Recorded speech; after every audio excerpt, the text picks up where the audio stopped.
بریلی کے مولانا احمد رضا نے 1200 سے زائد کتابیں لکھی ہیں. میں اپنے علماء کے طلبوں کی دھول کو چہرے کا غازہ ملتے ہوئے عریضہ پیش کیا کہ ارے اسی ظالم کا جوتا اسی ظالم کے سر برس رہا ہے. کہا وہ کیسے؟ میں نے کہا اس ظالم سے یہ کہیے کہ جو اعلیٰ حضرت دارالعلوم دیوبند کے خلاف 1200 کتابیں لکھ سکتے ہیں، اس اعلیٰ حضرت نے نبی کی زلف عنبری پر قلم اٹھایا ہوتا تو کتنی کتابیں لکھا ہوتا. نبی کی پیشانی مبارکہ پر قلم اٹھایا ہوتا تو کتنی کتابیں لکھا ہوتا.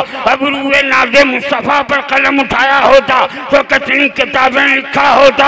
ارے چشمان مبارکہ پر قلم اٹھایا ہوتا تو کتنی کتابیں لکھ ڈالتا. لبہائے ناز پر قلم اٹھایا ہوتا تو کتنی کتابیں لکھ ڈالتا. چندان مبارک پر قلم اٹھایا ہوتا تو کتنی کتابیں لکھ ڈالتا. دست ناز مصطفیٰ پر قلم اٹھایا ہوتا تو کتنی کتابیں لکھ ڈالتا. تلوائے ناز مصطفیٰ پر قلم اٹھایا ہوتا تو کتنی کتابیں لکھ ڈالتا. نبی کی سیرت پر لکھا ہوتا تو کتنی کتابیں لکھ ڈالتا. نبی کی صورت پر لکھا ہوتا تو کتنی کتابیں لکھتا. نبی کی رفتار پر قلم اٹھایا ہوتا تو کتنی کتابیں لکھ ڈالتا.